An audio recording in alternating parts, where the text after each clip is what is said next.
할렐루야. 그리스도 안에서 모든 사람이 삶을 얻으리라 라는 제목으로 주의 말씀 증거하려고 합니다. 저 우리 모두에게 부활의 기쁨과 생명의 은혜가 가득 넘치는 귀한 시간 되시기를 주님의 이름으로 축원드립니다. 단단하고 윤기 있는 씨앗이 하나 있는데 아무리 물을 주고 거름을 주어도 싹이 나지 않는다고 한다면 어떨까요? 그것은 아무 필요도 없는, 그래서 아무런 가치도 없는 그런 씨앗이 돼버리고 말 것입니다. 오히려 싹이 날 것처럼 생겼던 겉모양새 때문에 더 속은 기분이 들지도 모르겠습니다. 무엇을 말하는 것일까요? 씨앗의 가치는 씨앗 자체에 있는 것이 아니라 바로 열매에 있다는 것이죠. 자고로 씨앗이라면 죽어서 싹이 나고 열매를 맺어야 그 가치가 비로소 완성된다라는 것입니다. 오늘 본문은 바로 부활이 이와 같다라고 그렇게 말씀하고 있습니다. 십자가는 그 자체로 생명의 씨앗이고 그 생명의 씨앗이 잉태되어 예수 그리스도가 부활의 첫 열매가 되어주신 것입니다. 할렐루야. 그런데 만약 십자가만 있고 부활이 없다면 어떻게 되겠습니까? 본문의 바울은 지금까지 믿었던 모든 믿음이 다 헛된 것이고 쓸모없는 것이며 그런 믿음을 가지고 사는 신앙인이 오히려 더욱 불쌍한 자라라고 그렇게 말씀하고 있는 것입니다. 그러므로 부활은 십자가와 함께 기독교 신앙의 핵심 중에 핵심이 되겠죠. 우리가 믿는 믿음의 양대 기둥과 같다라고 그렇게 말할 수 있을 것입니다. 다시 말해 기독교가 다른 종교들과 비교했을 때 비슷해 보이지만 전혀 다른 것이 있다고 한다면 바로 이 십자가와 부활이라는 것이죠. 예를 들어 어려운 이웃들을 구제하고 또 욕심을 부리지 않고 살아가고 많은 이들에게 친절을 대하는 것, 오늘 이것은 굳이 성경이 아니더라도 불교나 다른 경전에서도 찾아볼 수 있는 것입니다. 그러나 타 종교에서는 찾아볼 수 없고 흉내도 낼 수 없는 것, 그것이 바로 십자가와 부활이라는 것입니다. 세상 사람들이 세계 4대 성인을 이야기할 때 보통 석가와 마호메트 그리고 공자 그리고 마지막에 꼭 예수님을 붙여넣었죠. 그러나 예수님을 세계 4대 성인의 반열에 둘 수 없는 그 이유는 무엇입니까? 석가나 마호메트나 공자에게는 화려한 무덤만을 남긴 채 역사의 뒤안길로 그들은 사라졌지만 예수님은 죽음의 권세를 이기시고 다시 사셨기 때문입니다. 예수님의 무덤은 이 땅 어디에도 찾아볼 수 없는 것이죠. 이것이 바로 기독교인 것입니다. 기독교는 종교가 아니라 바로 진리입니다. 교리가 아니라 생명인 줄 믿으시기 바랍니다.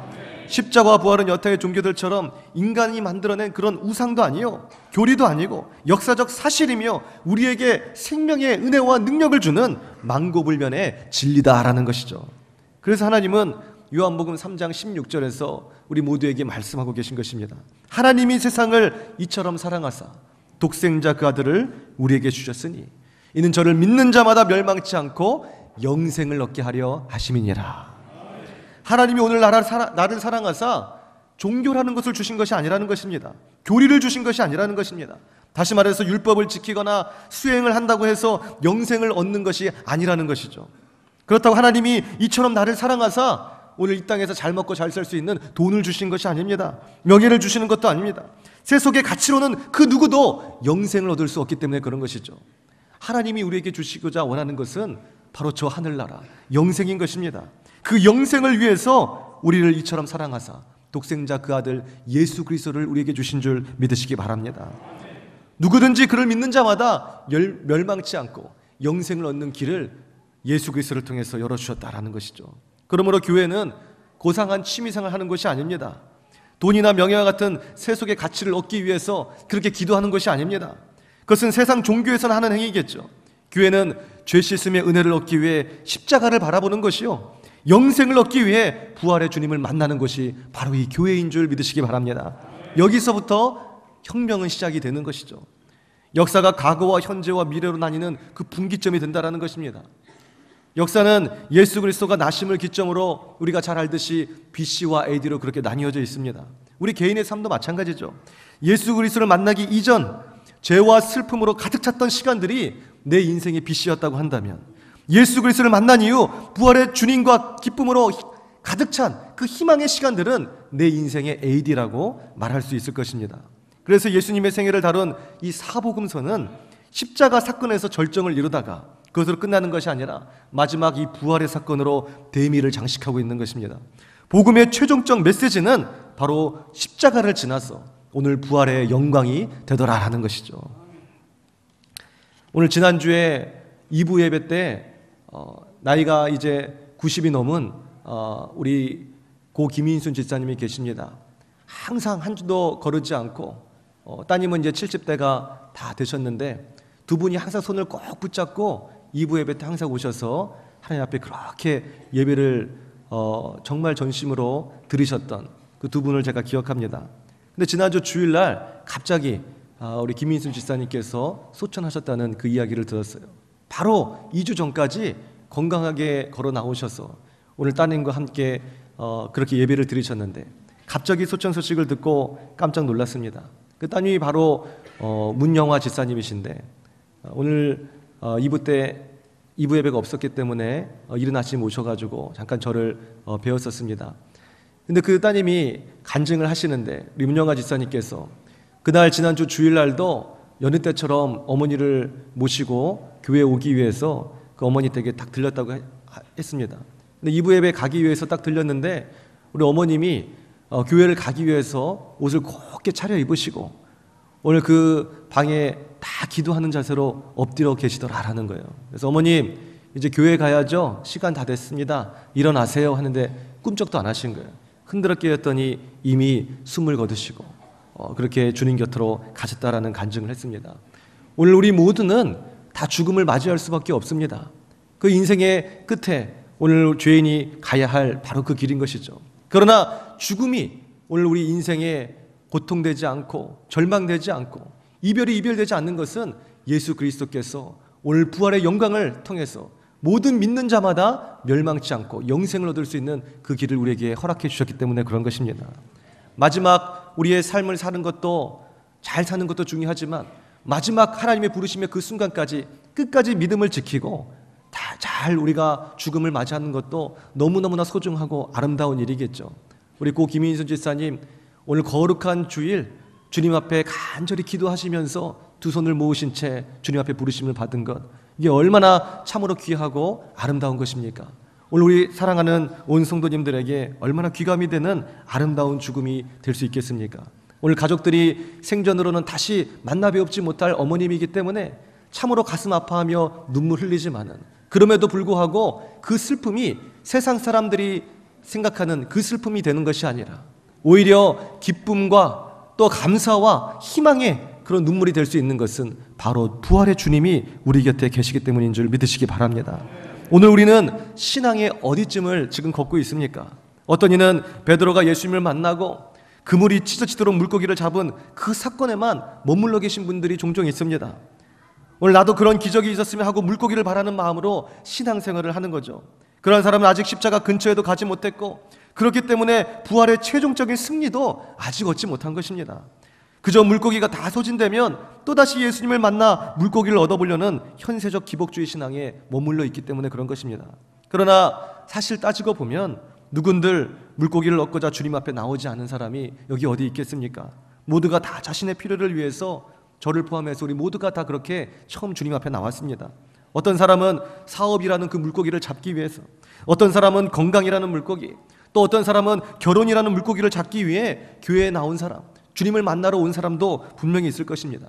복음서에서 주님을 만났던 모든 사람들은 태반이 다 그러하죠. 순수한 지고지순한 동기로 주님을 찾아온 사람은 없습니다. 그러나 중요한 것은 동기가 아니라 목적이라는 것이죠. 신앙의 동기가 어떠하든지 간에 중요한 것은 이제 분명한 목적을 향해 전진해야 된다는 것입니다. 오늘 물고기를 잡는 일 그 자체로 머물러 있어서는 안 된다는 것이죠.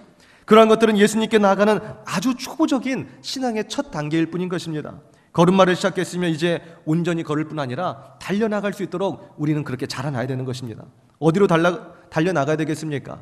십자가의 정점을 지나서 바로 부활의 영광으로 오늘 우리는 달려나가야 되는 것입니다. 베드로가 그랬죠.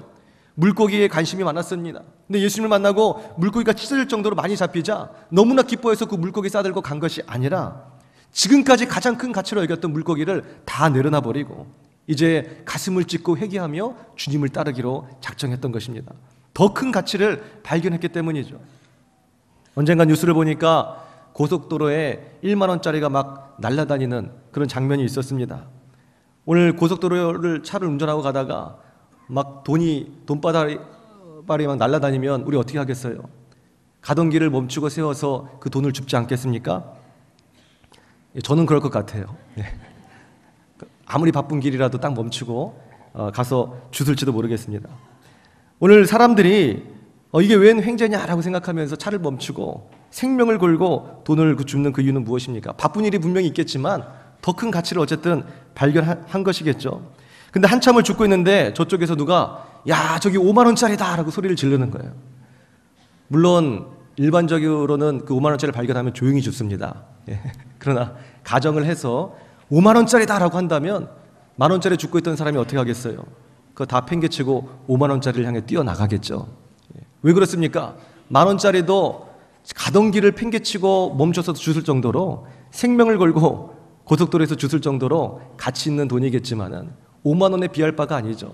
5만 원짜리를 향해서 뛰어가는 것입니다. 이처럼 사람들은 더 큰 가치를 발견하게 된다면 지금까지 내가 목숨 걸고 가장 귀하다고 생각하던 가치를 기꺼이 포기하는 것입니다. 가치를 따라 움직이는 것이죠. 오늘 우리 그리스도인들은 어떤 삶입니까? 가장 가치 중에 최고의 가치인 바로 부활의 주님을 만난 사람들인 줄 믿으시기 바랍니다. 그러니 지금 물고기가 눈에 들어오는 것이 아니죠. 베드로는 예수를 만나기 이전에 이 물고기가 자신의 어부로서의 생의 전부라고 생각했습니다. 삶의 동기요 목적이라 생각했습니다. 오늘 그것을 온전히 이루신 분이 예수님이에요.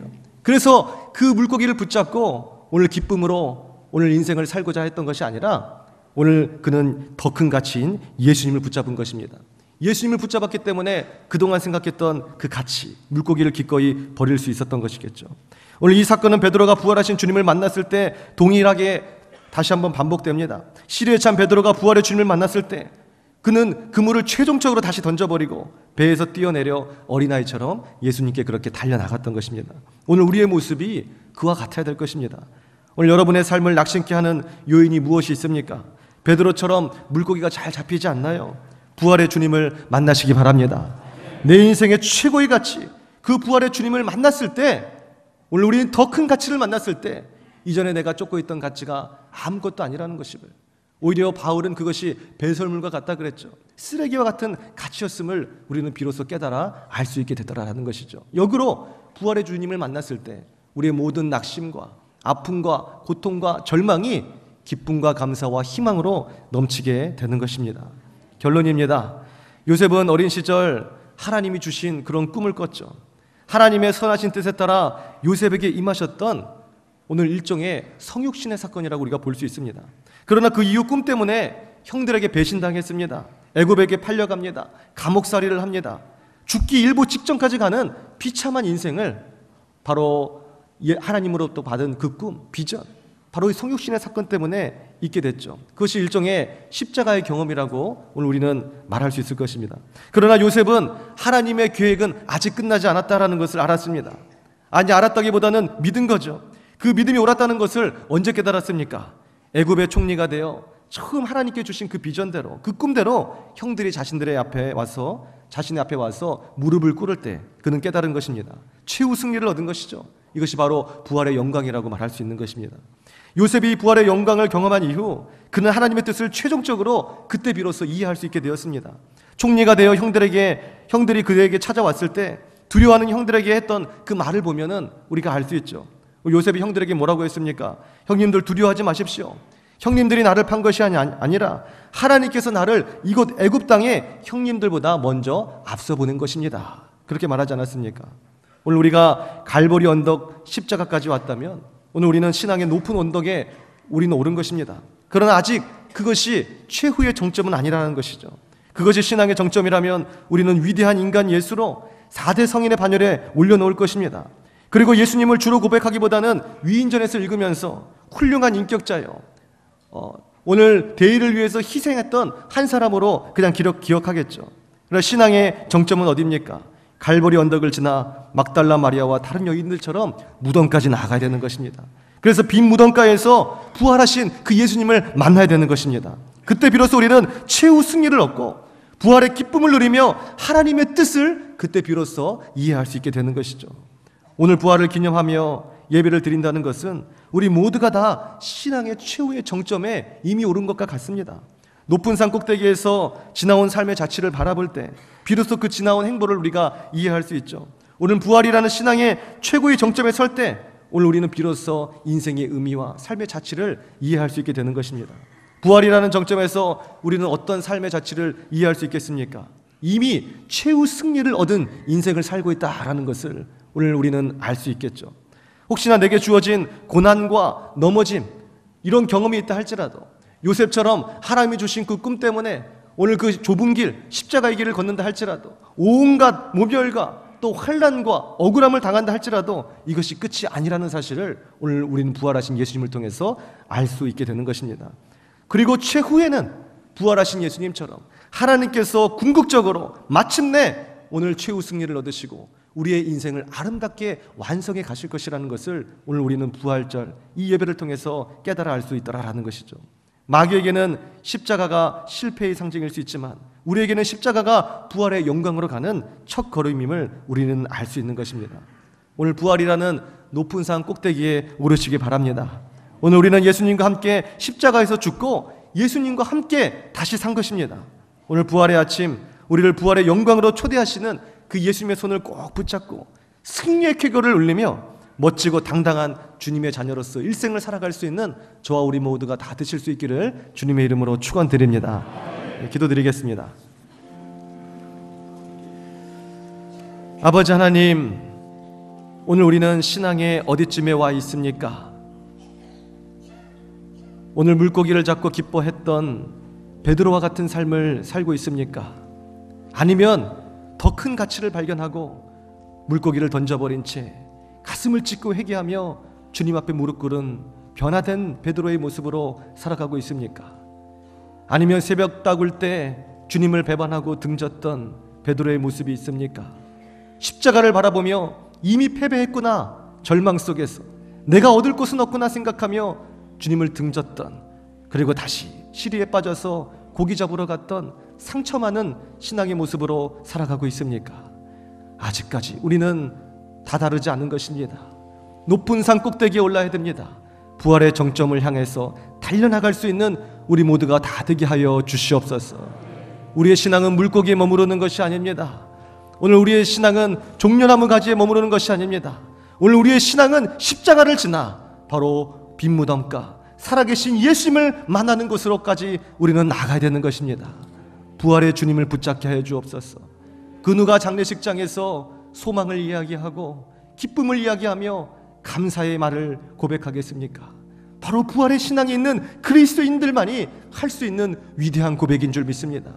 그 누가 시련과 환난 속에서 주님 앞에 감사하겠습니까?